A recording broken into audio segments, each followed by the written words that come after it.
விரைவில் தருமன் அஸ்தினாபுரத்துடைய இளவரசனா முடிசூட்டப்பட்டான். தருமன் தன்னுடைய திறமையாலும் பண்பாலும் மக்களோட மனசை கவர்ந்தான். மற்ற நாடுகளோடு போர் புரிந்து அஸ்தினாபுரத்தை விரிவுபடுத்தினான்.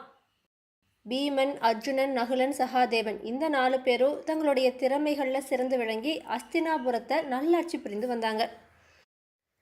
இதனால் மக்களுக்கிடையில் பாண்டவர்களுடைய புகழ் பரவிச்சு. எல்லோரும் தருமனே மன்னனாக வேண்டும்னு விருப்பப்பட்டாங்க. இந்த விஷயம் துரியோதனனுக்கு தெரிய வருது.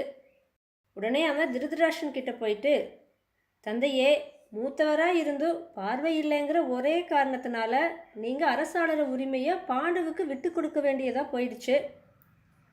இது முன்னாடி நடந்த விஷயம். ஆனால் இப்போ என்ன நடக்குதுன்னு உங்களுக்கு தெரியுமா? மக்கள் எல்லாம் பாண்டுவோட மகனான தருமன் தான் அரசாளணும் அப்படின்னு பேசிக்க ஆரம்பிச்சிட்டாங்க. உங்களோட பிள்ளைகளான நானும் என்னுடைய சகோதரர்களும் அரசாளர உரிமையே இல்லாமல் அவமானத்துக்கு உள்ளாக போகிறோம். இப்படி நடக்காமல் தடுக்கிறதுக்கு என்ன செய்ய வேணுமோ அதை தயவு செஞ்சு செய்யுங்கன்னு சொன்னான். இதை கேட்ட திருதராஷ்டிரன் துரியோதனன் கிட்ட என்ன சொன்னான்னா, மகனே, பாண்டு எனக்கு எந்த தீங்கையும் இழைக்கலை. என்கிட்ட சொல்லாமல் அவன் எதையுமே இது வரைக்கும் செஞ்சதில்லை. தருமனும் அவனுடைய தந்தையான பாண்டு மாதிரியே தர்மம் தவறாதவனாக இருக்கான்.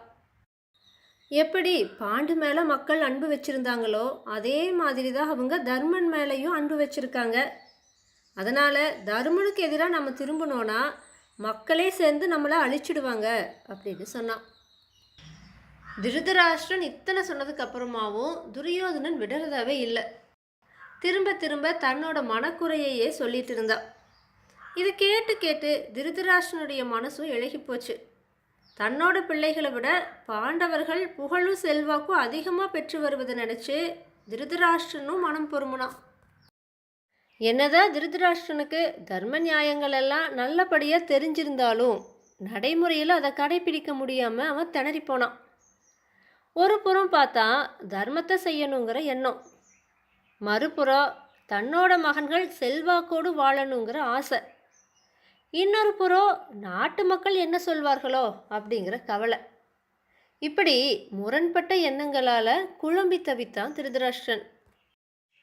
துரியோதனனோட மனக்கவலை இப்போ திருதராஷ்டிரனை சூழ்ந்துருச்சு. அதனால் அவன் என்ன பண்ணினான்னா, ராஜநீதியை நன்கு அறிந்த அவனோட அமைச்சரான கணிகர்கிட்ட போனான். தன்னோட மனக்கவலையை எடுத்து சொன்னான். எப்படி சொன்னான்னா, தன்னோட மக்களை விட பாண்டவர்களுடைய செல்வாக்கு உயர்ந்துட்டே போகுது. அதனால் இந்த நிலையில் நான் என்ன முடிவெடுக்கணும்னு நீ தான் எனக்கு சொல்லணும்னு கேட்டான். இதை கேட்ட கணிகர் அதிர்ச்சி தர மாதிரியான சில ராஜநீதிகளை திருதராஷ்டிரனுக்கு எடுத்து சொன்னான். இந்த ராஜநீதிகளை பற்றி நம்ம தனிப்பதிவில் பார்க்கலாம்.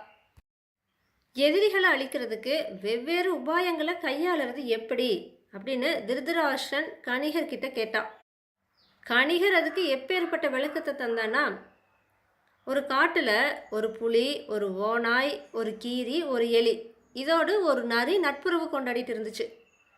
இப்படி 4 நண்பர்களோடு கூடி இருந்தால் கூட தன்னோட நலனில் தான் அந்த நரி ரொம்ப கவனமாக இருந்துச்சு. ஒரு நாள் காட்டில் இந்த 5 மிருகங்களும் ஒரு மான் கூட்டத்தை பார்த்துச்சு. அந்த கூட்டத்தில் இருந்த கொழுத்து ஒரு மானை பிடிச்சு தங்களுக்கு உணவாக்கி கொள்ளணும்னு இந்த 5 மிருகங்களுமே விருப்பப்பட்டுச்சு. ஆனால் அந்த மானுடைய வேகத்தின் காரணமாக அது முடியாத காரியமாக இருந்துச்சு. அந்த சமயத்தில் தான் நரி ஒரு உபாயம் சொல்லுச்சு. அது என்ன ஐடியானா, அந்த மான் தூங்கிட்டு இருக்கிற நேரமாக பார்த்து எலி அழுங்காமல் போய் அந்த மானோட காலை கடிச்சிடணும். புண்ணான காலோட மானால் வேகமாக ஓட முடியாதுல்ல. அந்த சமயமாக பார்த்து புலி போய் அந்த மான் மேலே பாயணும். அப்போ மான் சுலபமாக புலிக்கிட்ட சிக்கிடும், மானும் இறந்துடும். அதுக்கப்புறமா நண்பர்களான நாம் 5 பேரும் அதை உண்ணலாம் அப்படின்னு நரி யோசனை சொல்லுச்சு.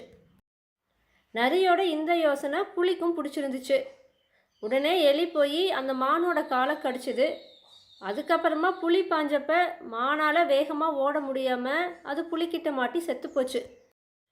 செத்து போன அந்த மானை 5 மிருகங்களும் சூழ்ந்துருச்சு. அந்த சமயத்தில் நரி மற்ற 4 மிருகங்கள்கிட்ட என்ன சொல்லுச்சுன்னா, இங்கே பாருங்கள் நண்பர்களே, நான் இங்கே காவல் இருக்க, நீங்கள் 4 பேரும் போய் ஓடையில் குளிச்சுட்டு வாங்க, அதுக்கப்புறமா நான் போய் குளிச்சுட்டு வரேன். அதுக்கப்புறம் எல்லாருமா ஒன்றா சேர்ந்து இந்த மிருகத்தை உண்ணலாம் அப்படின்னு சொல்லுச்சு. மற்ற 4 மிருகங்களும் சரின்னு சொல்லிட்டு குளிக்கிறதுக்காக ஓடைக்கு போயிடுச்சு. முதல்ல புலி தான் வந்துச்சு. அப்போ நரி சோகமாக உட்காந்துட்டு புலிக்கிட்ட என்ன சொல்லிச்சு தெரியுமா? புலியாரே, காலம் கெட்டு போச்சு. பலவானான உங்களை பற்றி எதுக்கும் உதவாத எலி என்ன சொல்லிச்சு தெரியுமா? நான் மானை கடிச்சதால தானே புலியினால் அந்த மானை அடித்து வீழ்த்த முடிஞ்சுது. என்னோட பலத்தினால தான் புலி இன்னைக்கு தன்னோட பசியையே தீர்த்துக்க போகுது. அதுக்கு வெக்கமும் இல்லை, ரோஷமும் இல்லை. எலி இப்படி சொன்னதா நரி புலிக்கிட்ட சொல்லுச்சு. நரி இப்படி சொன்னதை கேட்ட உடனே புலிக்கு பயங்கரமாக கோபம் வந்துச்சு. ச்சே, இது எனக்கு எத்தனை பெரிய அவமானம். இந்த மானை நான் சாப்பிட போகிறதே கிடையாது. இனி நானே என்னோட முழு முயற்சியால் வீழ்த்துற மிருகங்களை மட்டும்தான் சாப்பிட போகிறேன். எலி மாதிரியான இந்த கேவலமான ஜந்துக்கிட்ட அவசூல் வாங்கி பசியாற வேண்டிய அவசியம் எனக்கு கிடையாது அப்படின்னு சொல்லிட்டு கோபமாக போயிடுச்சு. அதுக்கு அடுத்து தான் எலி அங்கே வந்துச்சு. நரி அதுக்கிட்ட என்ன சொல்லுச்சுன்னா, எலியாரே, இந்த மானை நான் சாப்பிட போகிறதே கிடையாது. ஏன்னா புலியோட நகங்கள் பட்டதுனால இதில் விஷம் ஏறி இருக்குதுன்னு சொல்லிட்டு கீரி கூட இதை சாப்பிடாமையே போயிடுச்சு. கீரி சொன்னது கேட்ட உடனே எனக்கும் அதை சாப்பிட்றதுக்கு கொஞ்சம் பயமாக தான் இருக்குது. எலியாரே, நீ எதுக்கும் ஜாக்கிரதையாகவே இரு. ஏன்னா இந்த மானை சாப்பிட்றதுக்கு மனசு இல்லாத கீரி அதோட பசியை தீர்த்துக்கிறதுக்கு உன்னைத்தான் குறி வச்சிருக்கு. இதை நான் உன்கிட்ட சொல்லிட்டேன்ட்டு தயவு செஞ்சு கீரிக்கு நீ சொல்லிடாத அப்படின்னு சொல்லிச்சு. நரி இப்படி சொன்னதை கேட்ட உடனே தன்னை காப்பாற்றிட்டா போதுன்னு சொல்லிட்டு எலி அங்கிருந்து ஓட்டமாக ஓடிடுச்சு. அடுத்ததா ஓனாய் அங்கே வந்துச்சு. நரி அதுக்கிட்ட என்ன போய் சொல்லுச்சுன்னா, ஓனாயே, நான் ஒரு ரகசியம் சொல்லுற கேட்டுக்கோ. புலி உன் மேலே ரொம்ப கோபமாக இருக்குது. அது தன்னோட மனைவி அழைச்சிட்டு வர்றதுக்காக போயிருக்கு.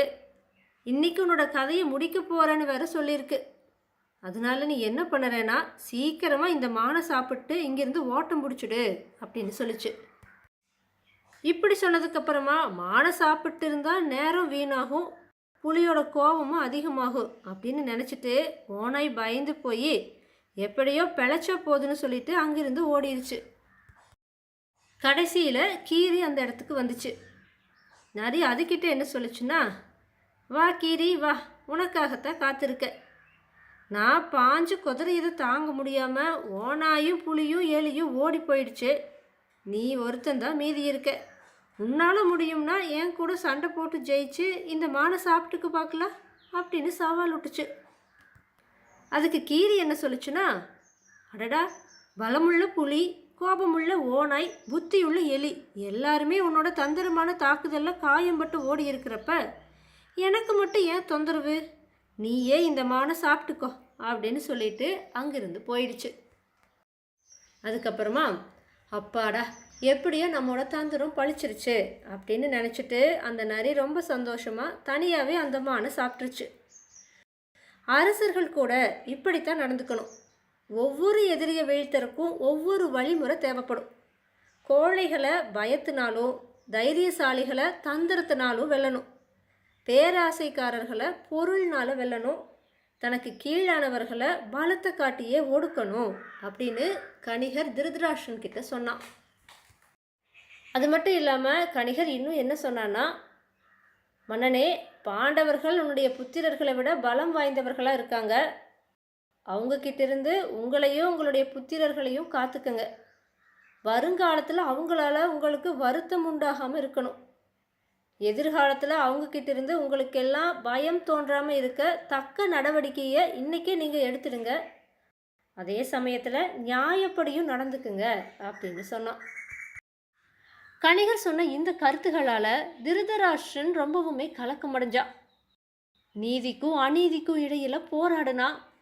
அதுக்கப்புறமா என்ன பண்ணலான்னு யோசித்து பார்த்துட்டு பீஷ்மர் மற்றும் விதுரரை அழைத்து ஆலோசனை செஞ்சான்.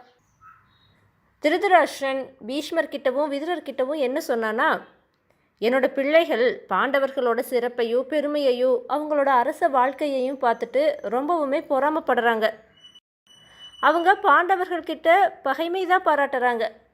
இனி நம்ம என்ன செய்யறது அப்படின்னு கேட்டான். திருதராஷ்டிரன் இப்படி சொன்னதை கேட்டுட்டு பீஷ்மரும் விதுரரும் அவங்களுக்குள்ளேயே ஏதேதோ பேசிட்டாங்க. அதுக்கப்புறமா அவங்க திருதராஷ்டிரனை பார்த்துட்டு, துரியோதனாதிகள் இளமையிலிருந்தே பாண்டவர்கள் கிட்ட பகைமை தான் பாராட்டுறாங்க. அதனால் அவங்க நாங்கள் சொல்கிற வார்த்தையெல்லாம் கேட்டு நடக்கவே மாட்டாங்க அப்படின்னு சொன்னாங்க. உடனே திருதராஷ்டிரன் ஒரு யோசனை சொன்னான். என்னோட பிள்ளைகளும் பாண்டவர்களும் இனி ஒன்றா வசிக்கிறது நல்லதா படலை. அப்படி வசித்தாங்கன்னா அவங்களுக்கு இடையில இருக்கிற கொஞ்ச நஞ்ச நட்பு மறைஞ்சு போயிடும்.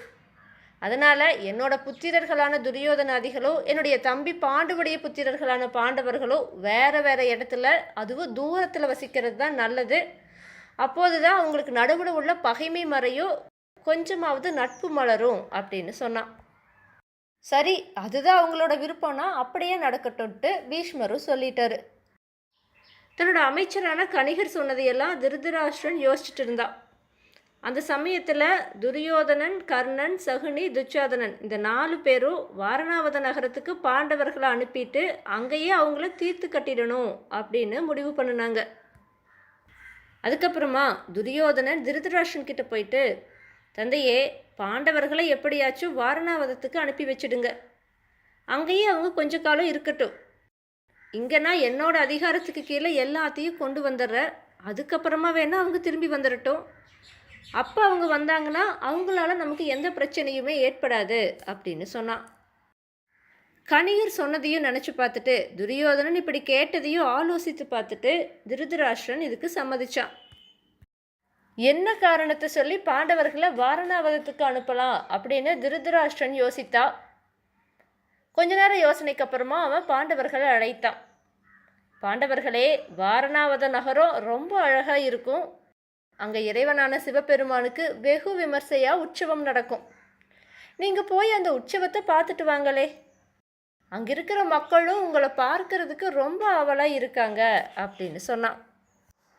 திருதராஷ்டிரனுடைய யோசனையின் பேரில் பாண்டவர்களும் வாரணாவதத்துக்கு போக சம்மதம் தெரிவித்தாங்க. ஆனால் பாருங்க, தருமனுக்கு திருதராஷ்டிரனுடைய உள்நோக்கம் நல்லாவே புரிஞ்சுது. இருந்தாலும் இந்த சமயத்தில் இதை ஏற்றுக்கிறது தான் சரியான வழி அப்படின்னு நினச்சிட்டு தருமன் தன்னுடைய சகோதரர்களை அழைச்சிட்டு வாரணாவதம் போகிறதுக்கு சம்மதிச்சான். வாரணாவதத்தில் பாண்டவர்கள் தங்கிறதுக்கு துரியோதனன் ஒரு அரக்கு மாளிகை எழுப்ப ஏற்பாடு செஞ்சுருந்தான். அரக்கு, சணல், மெழுகு, சீக்கிரமாக தீப்பற்றக்கூடிய மரம், பஞ்சு இந்த மாதிரியான பொருட்களை கலந்து அந்த மாளிகையை புரோசனன்கிறவ எழுப்புனான். சரியான தருணம் வைக்கிறப்ப அந்த மாளிகையை தீக்கிரையாக்கி புரோசனன் பாண்டவர்களை கொன்னுடணும் அப்படிங்கிறது தான் துரியோதனனோட உத்தரவாக இருந்துச்சு. இந்த விஷயம் பாண்டவர்களுக்கு தெரியாது. பாண்டவர்கள் வாரணாவதத்துக்கு புறப்படுற நேரமும் வந்துச்சு. அவங்க எல்லோரிடமும் விடை பெற்றாங்க. அப்போ விதுரர் தர்மன் கிட்ட சில அறிவுரைகளை சொன்னார். தேகத்தை அழிக்கிறது உலோகத்தினால செய்யப்பட்ட ஆயுதம் மட்டும் இல்லை. இதை அறிந்தவனை அவனுடைய பகைவர்களால் கூட கொல்ல முடியாது. அடுத்தது, மரங்களை அழிக்கிறதும் குளிர நீக்குவதுமான நெருப்பு பூமிக்கடியில் வளைக்குள்ளே வசிக்கிற எலியை ஒருபோதும் நெருங்காது. உலோகத்தினால செய்யப்படாத ஆயுதம் தன் மீது பிரயோகிக்கப்பட்டா அதையே வாங்கி எதிரி மீது பிரயோகிப்பவன் தாக்கும் தந்திரத்தை அறிந்தவன். காட்டு தீயிலிருந்து தன்னை காப்பாற்றிக்கிறதுக்காக முள்ளம்பன்றி தரையில் குகை தோண்டி அதுக்குள்ளே புகுந்துக்கும். நடுநிசையில் நடக்கிறவன் கூட நட்சத்திரங்களை கொண்டு அவன் போகிற திசையை தெரிஞ்சுக்கலாம் அப்படின்னு சொன்னார். இதையெல்லாம் கேட்டுட்டு இருந்த தருமன் விதுரர்கிட்ட, சரி நான் புரிஞ்சுக்கிட்டேன்னு சொன்னான். பாண்டவர்களும் விடை பெற்று புறப்பட்டாங்க. குந்தி தர்மன் கிட்ட, ஆமாம் விதுரர் ஏதேதோ சொன்னார், அதுக்கு நீயும் ஏதோ புரிஞ்சுக்கிட்டேன்னு சொன்ன, அவர் அப்படி என்ன சொன்னாருன்னு கேட்டா. தருமன் அதுக்கு, தாயே, நம்மளுக்கு தீயினால் ஆபத்து வரப்போகுதான். அதிலிருந்து தப்பிக்க நாம் பூமிக்கடியில் சுரங்கப்பாதையை அமைச்சுக்கணுமா. அது மட்டும் இல்லாமல் நட்சத்திரங்களை பார்த்து திசையை அறிந்து பயணம் செஞ்சு தப்பிச்சுக்கணும்னு விதுரர் எனக்கு மறைமுகமாக சொன்னாருன்னு குந்தி தேவி கிட்ட சொன்னான். இதுக்கப்புறமா பாண்டவர்களோட ரதம் வாரணாவதத்தை நோக்கி வேகமாக பயணிச்சுது. அடுத்து வாரணாவதத்தில் பாண்டவர்களுக்கு நிகழ்ந்தது என்ன, இதை பற்றி நம்ம அடுத்த பதிவில் பார்க்கலாம்.